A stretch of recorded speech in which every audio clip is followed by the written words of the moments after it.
Welcome to Get Big Out Loud Radio, where we explore living the complex, funny, and beautiful ride of life with me, Kari Knutson, and Dr. Pat on transformationtalkradio.com. Are your thoughts keeping you small?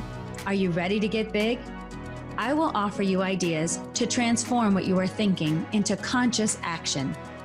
Explore what is keeping you small and how to shift your behaviors in order to get big. Learn what is possible for you. Get ready to get big and live life out loud starting now. Hey, everybody, welcome. It's so great to be connecting with Kari Knutson, who, by the way, is a premier speaker, but she's also a teacher. She's also a coach. She's so much more than anything that I have time to talk about today. But one of the things that I want all of you to know is she is right out in front when it comes to emotions, when it comes to changing, and when it comes to getting big out loud. Today on her show, Get Big Out Loud, when we talk about living the complex, funny, and beautiful ride of life, we have to start out with a conversation about 2023. Today, fasten your seatbelt. 2023, you've heard our theme, but now it's a whole new year for you, Kari, and all of us. Kari, right? Whole new year, would you say? Yes, whole new year, whole new you. That's why I put it in the title, because it's 2023 and there's this pressure in January to show up so big. And it's funny that the show's called Get Big Out Loud. You would think that I'd be like, do all your goals, change all your things. But today I want to talk about being a little bit more realistic than jumping into January with a whole new you. But I thought it was interesting because I feel the pressure of that idea. And I wanted to talk about it today. What 2023 looks like for us, the pressures that we feel to change, what that even looks like, and how we can be a little more realistic and a little more loving to ourselves for goal setting in 2023. Yeah, especially for those of us that are, out in the world. And I'm speaking to all of you. When I say out in the world, I mean, you're up, you go to your job, you're taking care of your family. See, that's out in the world. It doesn't have to be what Kari and I are talking about. You don't have to do a podcast to be, out in the world. Sometimes it's just getting yourself to the grocery store. It's just sometimes trying to juggle all the balls. But, a whole new year, or a whole new you for a whole new year is what we're talking about. Think about it. A whole new you for a whole new year. Yeah, our TTN theme this year is 2023, a year to be free. 2023, a year to be me. 2023, a year to be the free me. Now, that taps into exactly what you're talking about. Tell me about the pressure you felt when the ball dropped from. Yes. It's just societal. What are you going to do? What's your resolution? What's your thing? What are your goals? Did you make your vision board? Find your word, sign up for your goal setting class, get your new planner. Did you do the thing? And are you ready on January 1st to wake up and take on the world? And honestly, this was even kind of, I'd say, worse for me this year because we were dealing with sickness at our house. I had a surgery on my foot. I couldn't drive. Nothing was the way it was kind of supposed to be since everyone got sick. And the energy wasn't there for that. Even we couldn't get our computer. We have a situation downstairs between a TV and a computer monitor. We kind of like put that together. We're like, oh my gosh, can we even watch the ball drop? So so it was just, but my idea for this podcast today was like the pressure is on for a lot of us. And people are also capitalizing on that pressure, like sign up for this thing, do this thing, be the change, go do this stuff now. And I often think, do it January or do it never. And that's when you have to think to yourself a little more realistically, hey, society, maybe January is not my month, or maybe January 1st, not quite there yet. Or maybe what I really want to talk about today too is like, do you need to change everything? Like sometimes this idea of you're not enough, you should always be changing, you something is wrong with you, you have to be striving. Sometimes the idea, like you just said, sometimes going to the store, taking care of your family, getting through your day, like it's enough. And sometimes I feel like if we cultivate this idea of like, what if I'm enough in this moment, can actually help us to make changes that are more realistic to who we are, and come from a place of love, not from lack, and also come from a place of self-exploration, not what society thinks. Because you're right now, the diet industry is ramped up to help you. The gyms are ready to take your money for memberships. The courses on the goal setting are ready for that. And that's not bad. But do you know how many people will do a gym membership in January and not make it to February? Yeah, I do. I absolutely do. And by the way, I have to tell you one of the most incredible apps out there that I have found, which does this very caringly and nurturingly. And many of you don't really are not interested in this, but I've been watching Noom, Noom, that app. Well, it's more than an app. But the only reason I'm talking about them is because they do something very nurturing. Now, for somebody like me that gets 100 emails an hour, for me to even be talking about something that came in my inbox, you have to know it got my attention, right? And it got my attention because they're appealing to the soft spot in all of us that really wants to be nurtured now. And I think that's what you're talking about. So, when you and I are talking here today, we're talking about a whole new you. 5 days into the year, it was.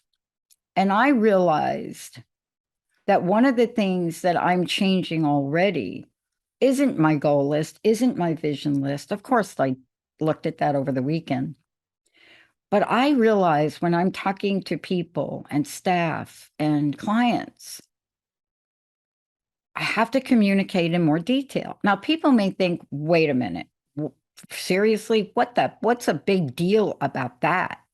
But let's talk about it for a minute, because the pressure keg erupts when we don't take the time or we don't have the patience to either listen or speak in a way that we can be heard. What do you think about that?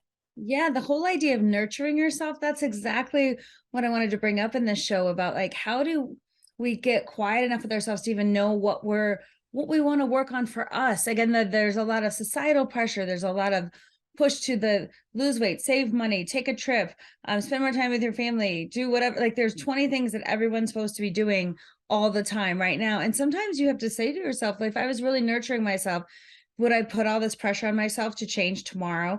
If I was really nurturing myself, would I stop looking for what's wrong with me and start looking for what's right with me? And would I come from a place of what's right with me first, and then take opportunities to say, yes, society may say this, but then what's right for me? And also what's right for me right now? Like, I remember this was a few New Year's ago.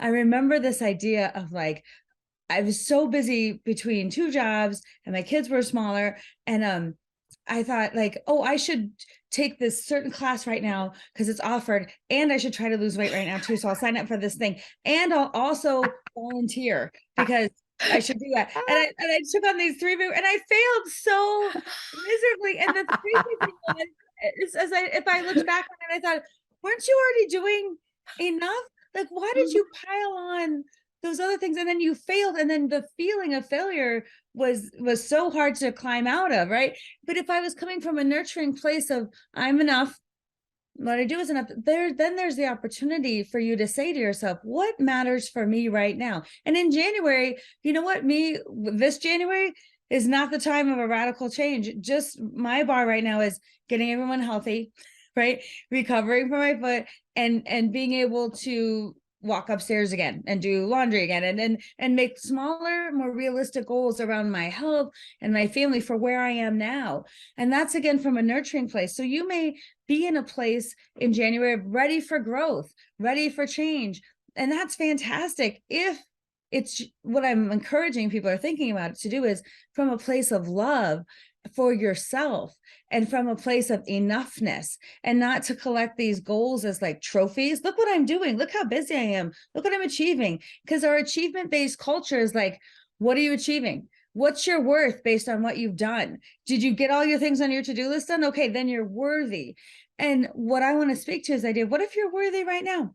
What Yeah. if you're enough in this moment? Would there be a different place of growth for you if you took your eye off the achievement of society and took your eye on like enoughness for yourself and goals that have meaning and purpose for you? Not only that, but at the time and place in your life where you have some chance of success. Yeah. I love what you just said. Here's why. There are three things. One, 2023 is different, and I'll tell you how. It reminded me a little bit of the year, I don't know which year it was, but it was the year after the complete economic breakdown of Wall Street. I don't know what else to say. You know, the just complete just crash in '09 or 10, or I don't remember the year. And then we come out of there, and there was a year, I don't remember if it was 11. I want to say it was. What happened with people is that for a number of people, they felt a new sense of hope. For the rest of them that were impacted by that, they didn't see a way out. Now, when we talk about this, a whole new you, I get a sense from folks that there is a whole new excitement for one thing and one thing only. I believe that people now feel, forget about the astrology charts. They all say how amazing this is going to be. But I believe what people now feel and may believe is that 2023 might be the year where they could trust a little stability. Oh, yes. And there's so Right? much hope. There's so much hope wrapped up in that. And you, that is so beautiful to speak to, because I'm thinking about for myself the last two New Years. I when I went to bed, I'm like, make it go away. When I wake up, the new year will magically things will be back. And I really, the part of me really wanted January 1st to be like, okay, we got to the finish line. We tagged, when you tag the thing, you're like, I'm free. I really did have that same feeling of, and then when it wasn't, it was very depressing, of course, and overwhelming. And I think you've hit the nail on the head. This is the year that people can hope a little more for stability. They can see it, they can taste it. Even though things are changing, we feel like we can have some expectation around like, I don't even know when it was funny because I had to go to the doctor's office and I thought, oh, I don't have a mask. Where are my masks? Like, where are they? Like, and they used to be in the car, in the front, everywhere. And I thought, oh, I have to get one at the doctor's office now. And I thought that's a shift. Yeah. To not be, like just these small changes. But I do think the new year does, especially for this year, have more hope than it's had in a long time. And to capitalize on that is fantastic.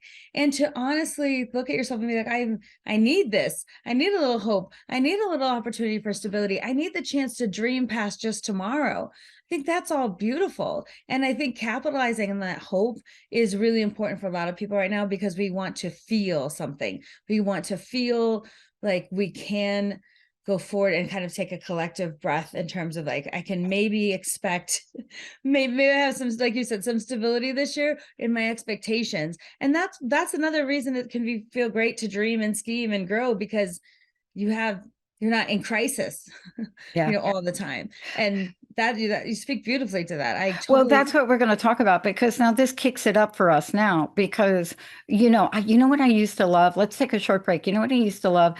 I can't remember his name. But there was a point by which there was an actor, and he was on a famous hit TV show, right? Top paid, and he took a tumble. I mean, he had the worst of the worst publicly. And then they couldn't find him. And the only thing they saw was he would come out of his door and the press would be there. And they'd say, "How are you doing?" And all he would say is winning.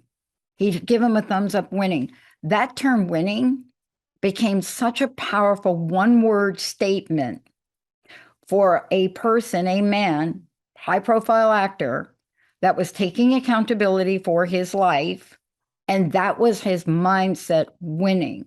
It wasn't, if I win, I will do this. It was, I'm winning, winning. That's what it is. That is a mindset. Now, when we come back from break, Kari Knutson is going to talk, we're going to talk about this. What does it mean to embody that in your life, even if you are this guy who is trying to get himself up from the worst of the worst what we like to say, bottoms, addiction, alcohol, high celebrity, high pay. Out of his mouth is not an excuse. Out of his mouth is nothing. It's one word, winning. When we come back, are you able to say that word for yourself? Like right where you are? Are you able to declare winning? Are you able to do it? Is it hard for you to say? I know saying I love myself is hard, but how about saying winning? When we come back, what's the difference between winning and waiting to win? Kari Knutson joining us here today. Let's take a short break. We'll be right back.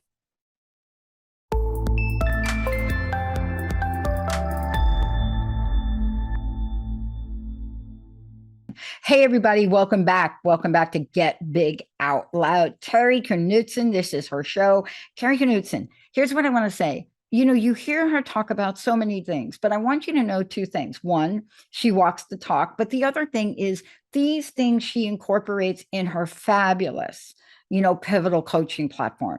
The other thing is that the decisions that I've watched her make to get out in the world, which she is now, those are bold. And we have to be looking at bold decisions. Maybe it's not for you to get out speaking, but maybe it's just for some of you, especially some that I've talked to, just getting out of the house.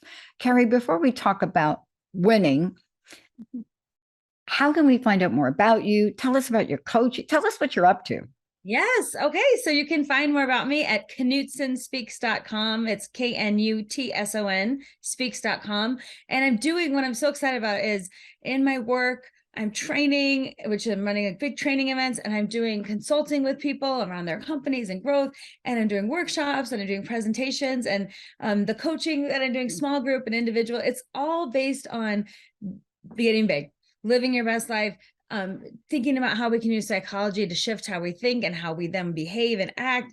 And all of that work is so exciting to me because every group I meet with is another opportunity to help people. The whole idea is how can we make your lives better realistically? How can we use the ideas in psychology to transform relationships, to improve communication, to help ourselves, how we think, and then how we show up in the world. So that's the kind of work I'm doing. And I'm also excited to say I have a one-woman storytelling show, and I just figured out the date. It's going to be March 19th in Denver, and it's going to be at the Clock Tower Cabaret. And it's a storytelling show called Ain't Never Met a Stranger.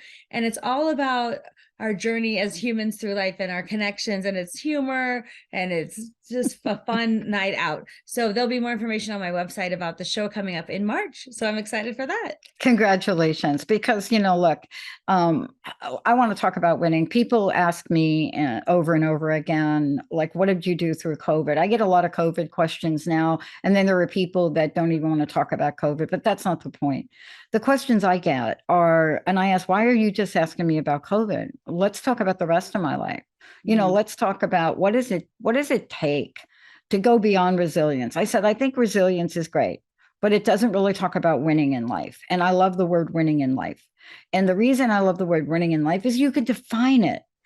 For me, when I was in the streets of New York City, getting a hot dog was winning. On that day, being able to find a hot dog in a dumpster, I consider that winning.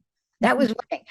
But let's talk about the difference between winning and having to win, right? One of them says you're in the mindset and zone. The other one says you're missing something and you're waiting for it. What do you think? Oh, yeah, that's such a good point. Winning right now or winning in the future, like waiting to win. And this idea too that I want to talk about is I feel like people are always looking to the future. Like when this happens, I'll be happy. When this happens, I'll be successful. When this happens, I'll be beautiful. When this happens, I'll feel a certain way. And all the things we say are in the future. They're always, and then what I find is that people have their goals and ambitions to go towards those things, which isn't necessarily bad, but what happens is they're elusive. So we're going to those things and going to those things, and then we never really arrive. The marker moves and you say, well, I haven't done this thing yet. So that still means I can't be happy or successful or beautiful or whatever. And it's in the future, it's elusive and we chase it. And you never ask yourself, well, do I get what if I could be, do I get to be successful in this moment? Do I get to be proud of myself now? Do I get to be happy? Of like, for me, God forbid, do I get to be beautiful? Like, I always think about this idea of like, when I lose weight, then I'll be beautiful. And it's been a lifelong journey of like, when do I get to call myself Yeah. beautiful? Yeah. And is it the number on the scale that determines that? And then even if I got to the number, would I then feel beautiful? Because it's the feeling. Also, the idea of success. When this happens, I'll be successful. Most people think when I get this job, when I get this much money in the bank, when this thing happens. And we look to the thing to give us the feeling, which is interesting because a lot of times when people achieve the thing, the feelings kind of either is there for a moment and then dissipates, or they don't feel like they thought they would feel, and so they grab the prize and then like, how come I don't feel different? And the problem is we haven't started to feel the way we want to feel in this moment. What if I get to be successful today and then I capitalize on that feeling to move me forward? What if I get to feel beautiful, happy, loved, deserving, worthy, all the things we're looking for in this moment? And that's, to speak to your point, what if you get to win right now? And if you stop comparing yourself to everyone else and say, well, that's winning, how can I be winning? A lot of times there's this beautiful quote, one tends not to see what they've done, one tends to see what is left to be undone. It's a quote by Mary Curie that I can't articulate exactly right now, but the idea is we tend to see what we haven't done versus what we have done.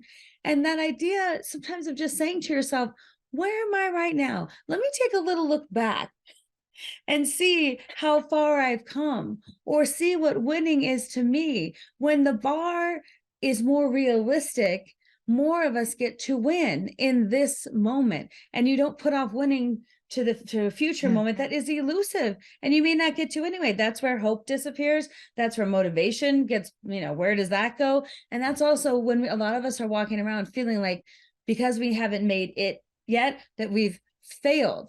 And it's hard to come from a place of failure. It's hard to climb out of that, failure hole and then try to be motivated, instead of being like, what if you're doing okay? What if you're doing the best you can with what you have where you are? That's another great quote that I love. What if your success is the journey that you're on, not to be compared with other people's journey, because something can mean something for you. I have a quick little story about this, but I made $40 at my first ever gig. And I thought, I know, me too. I went to the bank because like, this is how I'm opening my business account with this $40. And literally, I drove to the bank. I skipped in. I'm like, hello. And I gave the guy my account number. I'm like, this is my business account. I'm like, is it show business account? Does it say Knutson Speaks on there? And he's like, yeah. And I'm like, shove the check. Like it was worth, I could have been like a $3 million check. Cause I'm like sliding it over the counter. And I'm like, can I see you put it in? Can I see the receipt? And he's like, yes, ma'am. I'm like, let me see on your screen. Where does it say you deposited the $40? He's like, right here. And then he gives me the receipt. But that $40, it wasn't the $40. It was the feeling of, I'm living my dream now. Somebody paid me to speak. I'm opening my account with it. It was the joy, the sheer joy. And someone could have easily said $40.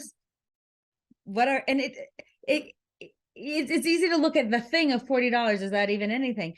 But me starting my business, getting paid to speak, the feeling of achievement, acknowledgement, hope, happiness of making it, right? And so that I always think back to that first $40 that started my entire business as the most joyful check I've ever cashed, because of the feeling that came with it. And that was the feeling of winning in that moment for me, because the symbol was the check, the amount was what it was, but the feeling was there, and I could appreciate that moment, not saying, oh, I haven't made any money, I only made $40. And I encourage people to think about, you all have something in your lives that meant something to you that to another person would be like, what's that? But you loved it, it was that moment, you were proud, excited, happy, hopeful, whatever it was, you had that thing for you. Yeah. And I want to talk about this when we come back from break, because what you're talking about is so seriously important. I have to laugh because I did the same thing. It was like my sole proprietorship, which I was in the consulting field, nothing even related to what I'm doing now.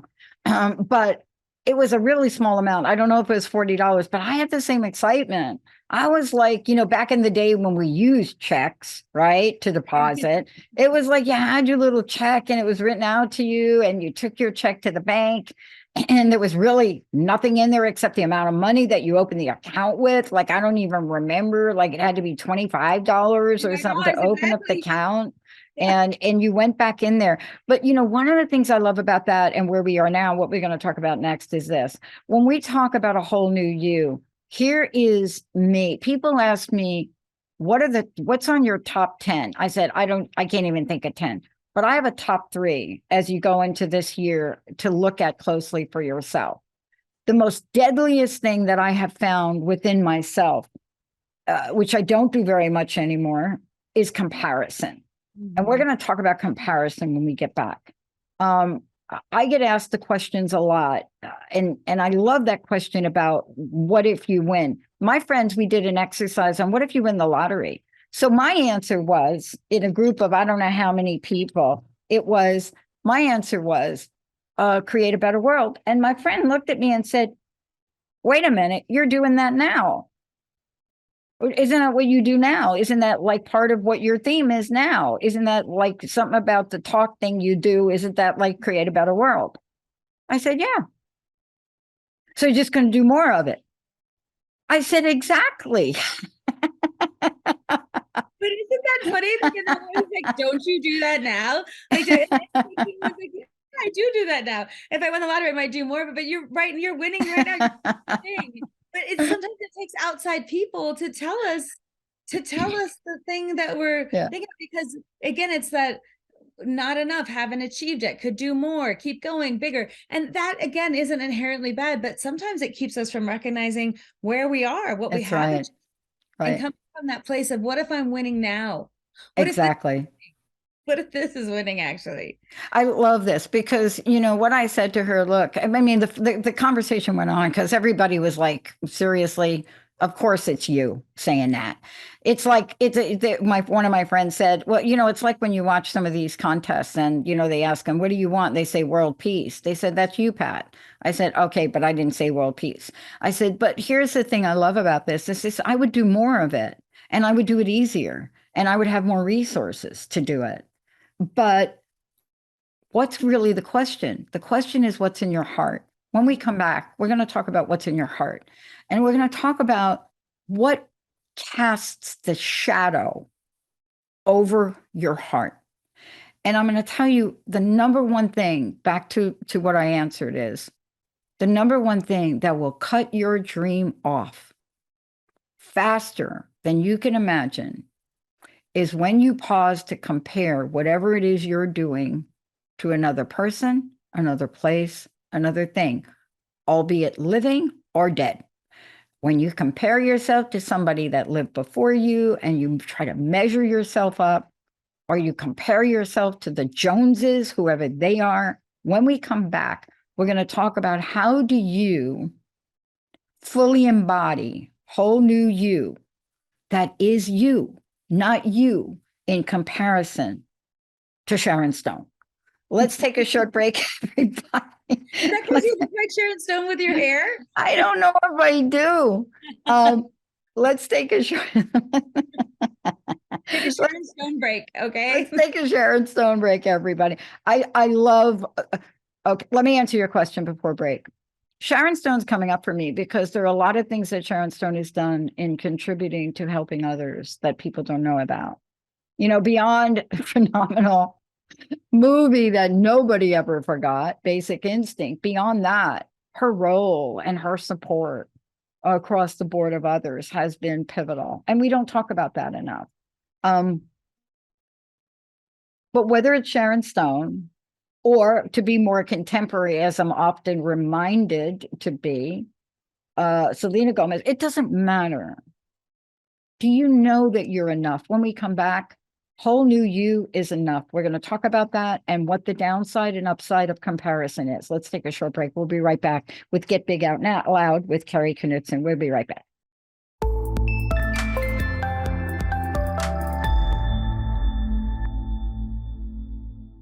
Hey, everybody, welcome back. It's so great to have you, Kari Knutson here, the fabulous show, Get Big Out Loud. Kari, one more time, would you give out your website for people and let them know how they can work with you as a coach? Sure. So it's www.knutsonspeaks.com, and that's Knutson speaks. And when people come to me for coaching, a lot of times people like, I don't know quite what I'm searching for. I need some help around how I show up at work, how I communicate with people, how I am internalizing my belief system and how that shows up in my leadership skills or lack of leadership skills. Or so I love working with people on different ways for how they want to show up in the world and how they want to be their best selves. And so I do a lot of coaching with individuals, and then I started doing group coaching for organizations that have a team or a group of people working in a similar field that like, hey, we want to work on this together. And that's been really gratifying as well. So you can just reach out to me and say, Knutson, this is what I'm interested in, and we'll talk about it. Yeah, I like that. That's when they say, Baccili. Yeah. Let's talk about it. Okay. I want to talk about comparison for a minute because it's what I call the death trap of dreams. Yes. Comparison is the death trap of dreams. That's a pretty good quote, isn't it? But the reason I want to talk about it is I've never compared myself or the network to any other network. We've never done it. We're coming up on 20 years from my show. I've never done it. I don't know what that's about. There have been points in time where I've had to look because you have to stay on top of the industry.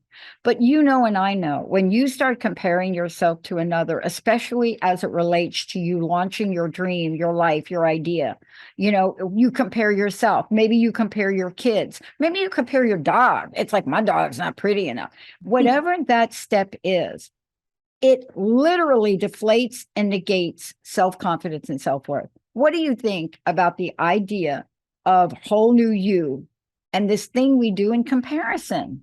Yeah, that's that keeps us from growing in the way we're supposed to grow. And there's a quote that I always use is, comparison is a thief of joy. But I change it to, comparison is a thief. It's a thief of your own experience. It's a thief of where you are in life. It's a thief of everything. And when I think about comparison too, I think when I love to garden and I love when flowers come up, you would never say, hey, flower, you didn't come up at the same time as this one, or your petals are different. We love every flower because it's like so unique and interesting, but it's on its own journey, right? So this idea of comparing ourselves, we would never do that in nature, but yet we do it to ourselves. And when we compare, you always lose. There's very few times when we say, oh, you know what? I am doing better than that guy. Like, we usually pick comparisons, and it's just the way our mind works to be like, oh, I'm not enough. See, that person did more. And then we use it again as a way to keep it. It deflates hope, it deflates opportunity, and it keeps you from really being able to show up to your own journey and your own experience in the way that you see it, in your perspective, in the way that it works for you. And that's, again, sometimes people can look at something and see achievement and be like, that's all you did. But to you, it could be a major achievement, right?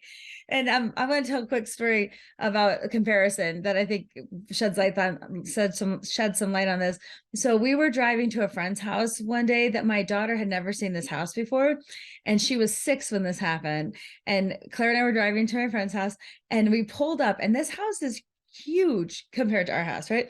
And so, but we were turning up the corner, going up the drive, and Claire looks at me and she goes, Mom, are we poor? She took one look at the house.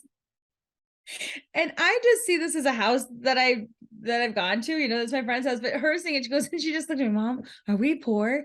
And I was like, well, honey, because this house is huge, right? And she knows we were going swimming at this house, and this house has a 3-car garage and a turret and a gate around it. I mean, like, it's a big house. And I had to giggle a little bit. I'm like, well, this house is bigger than ours. This house looks different than ours. This house costs more money than ours, but I don't think it makes us poor. But I said, to some people, we're poor for sure, right? And to some people, we're rich beyond measure. So it's hard. And she said, but then she didn't care about my big, you know, my like thoughtful response to that. She's like, when we have a pool, then we'll be rich. I'm going to be rich. And she gets out of the car because she's going to the pool. She goes, but that's what she said to me. When we have a pool, then we'll be rich. I'm going to go be rich. And What made me laugh so much about that was the idea of the feeling, when I get the pool, then I'll be rich. When we have a pool, then we'll be rich. And she's 6, right? So that idea of, once I get this, then I'll feel this. And it's the feeling. The pool is the thing, the feeling is we'll be rich. And it kind of made me giggle, because when I think about my house, my 1921 house, it's a Tudor style, 2-bedroom, 2-bathroom. It's cozy, it's little, it's just fits me. It fits our family. I love this house. And I keep thinking, for some other people, they'll be like, that's a starter home. That only 2 bedrooms? Like, your kids are still in bunk beds? What does that mean? I could see the judgment thing and the comparison. Like, I haven't made it unless I live in this neighborhood, or have this car, or have a pool, or have the trappings. And then when you ask yourself, for me, I don't actually want those trappings, but I also don't want to judge people who do, because that's when we get also into not only comparison but judgment. Those two things really limit us on both sides. First, if you compare yourself, you're pretty much always going to lose. But then if you get judgy, what happens is, must be nice that I can't have what you have, and that you start to judge. So what if, to someone, having a big old house with a turret and a pool is their dream, and they have worked for it, and they love every minute of it, and they appreciate it, and it's that's their thing, that's their symbol for them, that's like my $40 deposit. They're getting a house with a pool means something to them, right? And it's me going, must be nice, because the rest of us don't have pools. What does that do in the world? All it does is take us down. And then someone could look at me and say, must be nice, when you're doing your thing. So comparison on one side, judgment on the other, both of those hem us in. And when we can look at our own lives, like the choices we make to spend money on things, some people would say that's you spending money on a ticket to travel. Must be nice. The rest of us are working. Must be nice. You like to go to that restaurant. Must be nice. You want to take that exercise class. Must be nice. We want to sign up for something, or be a player, whatever it is you want to do. The judgment can keep you so limited, because then you're worried, what will people say? Is this enough? And then the comparison comes in. And do you see how that's very limiting? Yeah. So those two things on either side keep us trapped. Good. I want to talk about it then. Here's what we want to talk about, because what you nailed it. If there's a message for people when you look at the whole new you as you walk forward, is to really look at the whole new you. Let's just talk about how it shows up in our world for a minute, if we could. Where does comparison show up right now? What we're having, and we've never had this more prominent, and it's really mostly because we are so connected digitally, but there's never been a greater comparison to people of different ages. See, right now there's such an ageism, and the good news and the bad news. The good news is that you watch, especially with women, you see them breaking the boundaries of this. I can't remember who said it. Maybe it was Jane Fonda. I can't remember. 80 is the new 50, 70 is the new 40. It used to be 50 was the new 40. Now it's not. Because what is the statement that's being made? Don't judge me. Don't compare me. Don't look at me compared to somebody else. But here's the thing I love. If there was a takeaway in 2022 for me, it was I'm the slowest runner on the planet. I'm a great softball player, a great shortstop, but oh my God, they pray when I hit the ball that I hit it so far out that I can make it to first and second when I was younger. That's why I do so well in my sport. But here's the point. The point is this: when you look at the athletes, the high point was the World Championships held in Oregon this year. I love track and field. I just love watching it.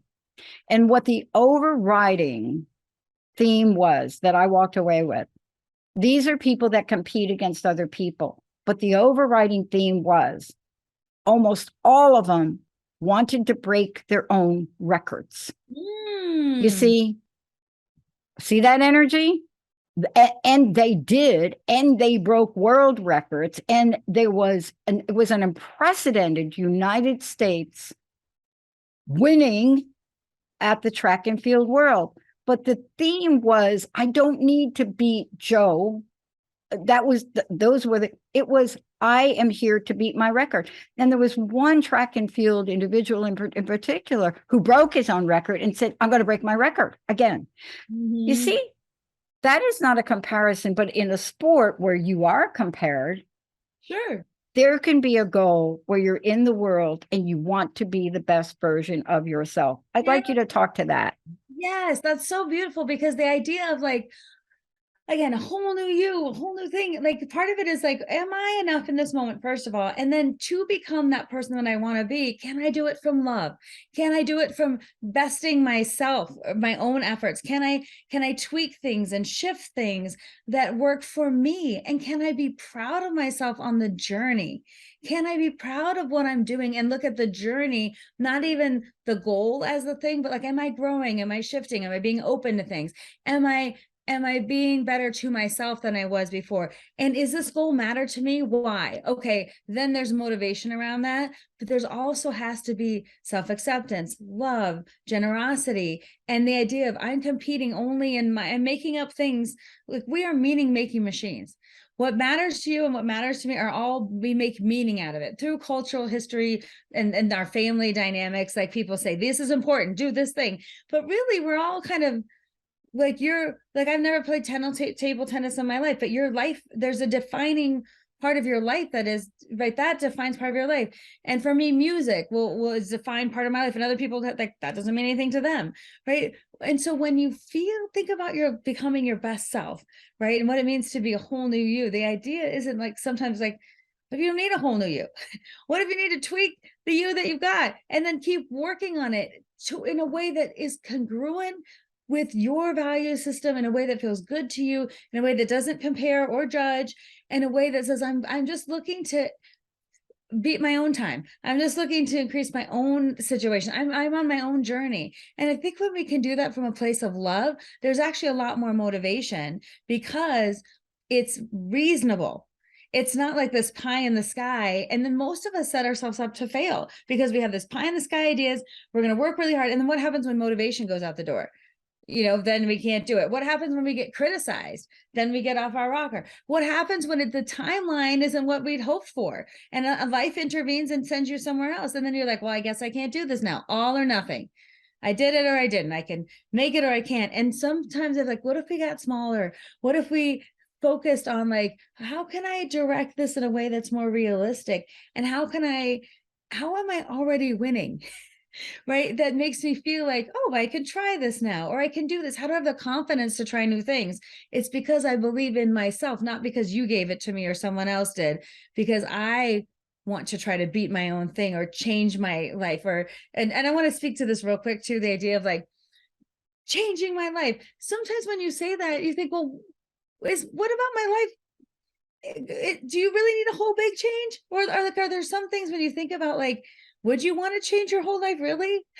Like part of us, I think, have this allure of that. But again, coming into a space where like, what if the changes I want to make to my life will improve my life, but I don't need to change my whole life? Like there's not something so wrong that it needs to be changed. What if the changes I want to make to what I'm doing, what I'm eating, how I'm thinking about myself, my sleep habits, what my behaviors are that aren't serving me? What if we focus more on that? Then like everything about me needs to be changed. And that's why I think it's a no-win game, because by February you're exhausted and you're back to your old patterns anyway, because it's too much. I'll talk about something that changed the landscape of a sport that I never thought would be affected. I didn't. Now, I'm not going to talk about your Denver team, although I could. Jessica's a big Denver. I have to say, this. It's not about the game. But I just have to say to everyone listening, I don't know anything about sports. That's good. I do. I'm having a rough season, but that you have to take this one, Dr. Pat, because I don't know anything. Well, it's not even about the sports, because something happened on Monday Night Football that I've never seen before in the sport of football. And my heart goes out to the family, the teammates, the prayers, the people that covered Monday Night Football. Thank you for your integrity when Damar Hamlin made his tackle. This young man stood up and then fell to the ground. And I want to talk about this for a minute because it really ties into what Kari just said. There are things in life that are really important. 8 hours ago, as of the recording of this, And all week long, people prayed for this football player. I have never seen this in the sport, and my hat goes off to all of you. When DeMar hit the ground, people knew this was not from a tackle. They knew it was urgent. I have never seen people come off that bench, trainers. I've never seen anything like it. I've never seen players literally stop a game and said, no, we are not continuing. And people came, and right on the football field, never seen before, was administered CPR. Now we now know how he's doing. But then what happened afterwards is what Kari was saying today. The game of football will forever be changed in my eyes. I watch grown men cry on the field. I watch them, no one, not the channels and the $1 million that people wanted to talk about. Nobody cared about one of the most important games for those two teams of the season. The emphasis went from competition to caring. That's what we're talking about here today when we're looking at you all and when we're talking caring. And all of you know that have watched this, and people that don't watch the game, even Linda has been following this story because it was about a young man who many people didn't know, but the action of many and millions, the prayers that went for this young man, and the fact that he was able to move his hand 3 days ago, and the fact that he's breathing on his own today, and the prayers from his parents. See, this is what we were talking about, whether you know who DeMar is, Damar Hamlin, whether you know who he is, whether you saw it. If those of us who watch football, we saw this happening, whether you saw that or you didn't see it. You saw a sport do something unprecedented. You saw the stations covering it. Stop talking about football and talking about the care and the love of this young man. That's what we're talking about. When you can put aside all of the shiny objects in your life and understand that when you step out, a whole new year and a whole new you, there is so much more than your paycheck, what others think of you. And the question is, what do you want to live for, Karen? What do you want to live for? Do you see what I mean? See, you don't have to know football to understand the impact of that. You just have to know that in a sport where people say no crying, everybody was crying. What do you think of that? I love that you just told me that. And I heard of this story. The way you said it is so compelling. Competition versus caring. What would it like to show up in a world where you got to feel cared for whatever journey you're on and whatever place you're on? Like, and what if we replace the judgment with caring? And also, what if we did take time out to stop and be more realistic? Like in that moment, you're like, time stopped. People were realistic to what was happening, and also let their emotions show. Like, we care about people, we care about each other. And the whole thing about games and like that game, you know, there are $1 million in advertisements and like the people there and the tickets and whatever. And then we tend to think about money's on the line, right? And then what we do for money, what we do for fame, what we do because we're supposed to be a certain way in life, and then what it means to be successful. Like all those things tie into, again, the fact of not enough, still working at it, always trying. And the idea of like, what would caring bring to a situation like that? And I love the competition versus caring. And I also love, what if we cared for ourselves and others? And so when you think about like caring for yourself on the journey and realizing that, but I love the idea of also extending that to others, because sometimes when people are on their own journey of change and growth, your words to them, your treatment of them, how you either decide to push through things or stop. I remember, I'm thinking about too, like sometimes when people come to talk to me, they'll start off on one level and they might bring up something, and then they'll like, but that's not really important, or that's not that big of a deal. And the thing they're trying to override is the big deal, is the thing when they felt, or they try to be like, well, it wasn't that big a deal when I got that bad feedback. And like, well, how did that make you feel? Like, let's talk about how the feelings like, but people tend to like kind of need that space sometimes from you to be like, tell me your story. Let me hear what mattered to you. Where are you in your journey? How can I support you? And sometimes we can look around to our community, to our friends, our family, or even strangers and think about, am I caring for you right now? Or am I judging you right now? Am I helping you on your journey, or am I putting up blockades for that? And how am I making you feel when you interact with me? Hopeful, like you can do it, like you're on your own journey. And I see this a lot with speakers sometimes. So we'll be at an event and I'll get off the stage and someone will be like, how am I supposed to follow that? I'm like, because you're you and you're supposed to go out there and rock. I want you to rock the stage. I don't want to be the best speaker at an event. I want the world needs better speakers, and you should be one of them. So anytime we do that, and it's funny that it happens in the speaker world a lot, where we're always looking at the other speaker, like, do I have those visuals? Do I have that thing? How much did they laugh? Was I on my time? And the people will say, like, now how am I supposed to follow that? You already put in your brain, like, I'm not enough, instead of I'm me doing me in this moment. And I have a unique value proposition to give. And I'm not supposed to be you. I'm supposed to be me. So let me rock my stage my way. And I see that a lot in people. And you can just take that and put it in life. All of us are, I mean, we're all on our stage, we're all doing our thing. And when we look around, like, how am I supposed to follow that? Even thinking about you, Dr. Pat, when I first saw your podcast, I'm like, how am I supposed to podcast like Dr. Pat? And the point is, I'm not supposed to podcast like Dr. Pat. I'm supposed to podcast like Kari Knutson. And Kari Knutson and Dr. Pat together create something amazing. But I had to show up in my own space without the shadow of that comparison. Like, who am I to even be on this station with someone like you? Like, and then the question I say to ask people, because I ask that to myself, the real question, that's a horrible question. Who am I? The real question is, who are you not to? Who are you not to? And that's when you can show up from a place of, I've got me, and maybe all I've got me today is this, but it's enough in this moment. I love this. And that brings us full circle, because I love the conversation on this, and going back to what the topic of the show is today. It's like yes, it's a whole new year. Yes, it means different things for different people. I know for us, it's a sense of freedom and feeling free to be you, free to be me. This is like when we're sending out messages now, we're saying to people, your voice needs to be heard, but that's our energy. That's the way we feel as a collective here on the Transformation Network, Transformation Talk Radio. And it's not that we've been silenced before, but yeah, we have kind of. And that is of our own doing in a sense, and yet in a sense not.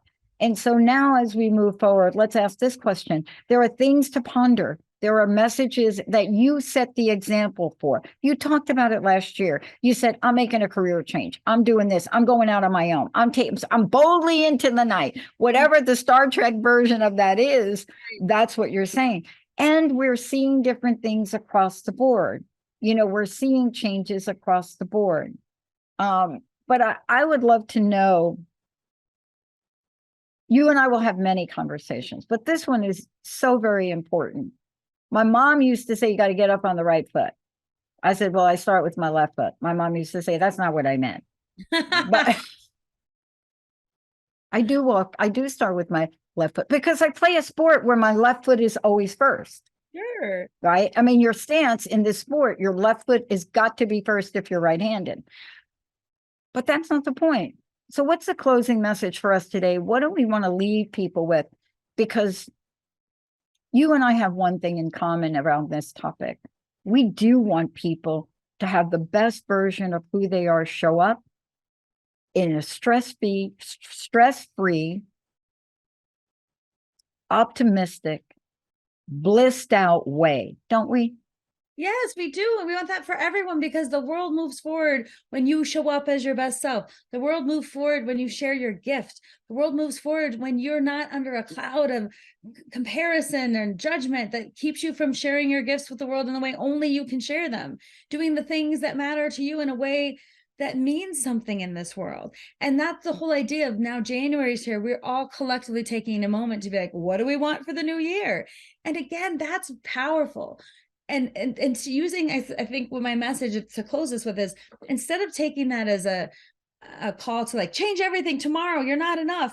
It's like, hey, opportunity to reflect, see where you're at. Do you need some tweaks? What are you interested in? Where are you at? Is January your month to start? Or maybe is some random Tuesday in February going to be your moment, right? Like, there's still time for you.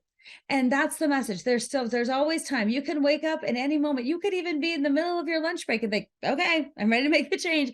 It doesn't matter. The start date of January isn't the thing. It's the feeling that you have of like, I am ready for whatever's next. And I'm going to step into my journey with some consciousness and with a lot of love for who I am and where I've been. I am going to look back instead of always looking forward and being like, I'm not there yet. Look back and like, oh, I've come pretty far. And you're going to go on your journey from a place of love, hope, connection, gratitude. And you're going to do the small things that you could do with consistency that would get you to the bigger goals in life. And you're going to celebrate them along the way because you know your journey is yours.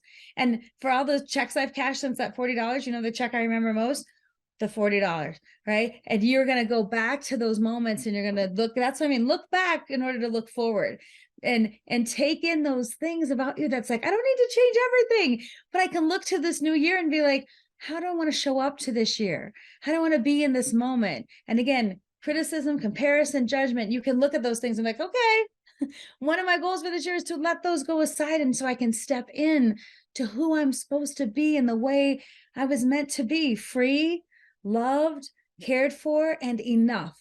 You're enough in this moment, and use that to push you to the next moment from being enough, not from lack, but from love. I love that we're sharing this story. You know, I barely graduated high school. I could hardly read and write. I'm learning different. One doctor said I'm on a spectrum. I didn't even know what he meant, but you know, I honestly thought at the time he did that, I thought, oh, color. I like color. He wasn't talking about color. I now know. But whether it's somebody categorizes you or not, the thing that I still have to this day, because of how not smart I used to think I was and how not smart people told me I was from a very young age, was the first training that Bell Labs AT&T sent me on at age 18 years old. And I got a little certificate. Now, do I think that made me a better person or a smarter person? No. It became a guidepost to tell me and a symbol for all the things people said I wasn't. I demonstrated to myself I could be. That's what you're talking about today. I demonstrated to myself that I could be. And from there, you can make progress, right? Because you can hold on to that symbol. The symbol created a feeling. The symbol of the certificate said, the feeling is I am not as dumb as I thought I was. I have more to offer. I have things. Somebody thought I was, right? And then you hold on to that and you go on your journey, because the thing is, you don't give up and you don't stop. But the idea of like that symbol creates a feeling. And sometimes what do you hook on to? What's the symbol for you? What's the thing? Is it your vision board? Is it your word? Is it your class that you took? Is it an achievement that you made? Is it getting your pool? Is that the thing you need? Whatever the thing is, it's the thing that creates the feeling. And we have to look at those things without, it could be small or big, but the idea is we're looking more at how we want to feel rather than what we have achieved, because that is the outcome. And the feeling is the journey, and you're on your journey. And maybe that certificate allowed you to take one more step on the journey with some confidence and with some pride in yourself, but you did it from a place of love, not lack. I love it. Kari Knutson. Kari, thank you so much for today. What an important show. You're going to hear more from her. Thank you so much. Final words. What do you want to leave us with? I want to say Happy New Year, everyone. Happy 2023 and happy journey as you journey on. I look forward to future conversations. In February, we'll keep the same energy up, and in March and in April and May, and wherever you are in your journey, I hope you look a little bit behind you and gather stock. So as you move forward into this new year, you can do it with lots of love and lots of hope and lots of caring. That's it. We'll see you next time, everybody. Happy New Year. Happy New You. You have been listening to Get Big Out Loud Radio, where we explore the complex, funny, and beautiful ride of life with me, Kari Knutson, joining Dr. Pat live every second Monday at 10 a.m. Pacific on TransformationTalkRadio.com. I will help you to know which thoughts are keeping you small in order for you to get big. Get big and live your life out loud. For more information, visit KnutsonSpeaks.com.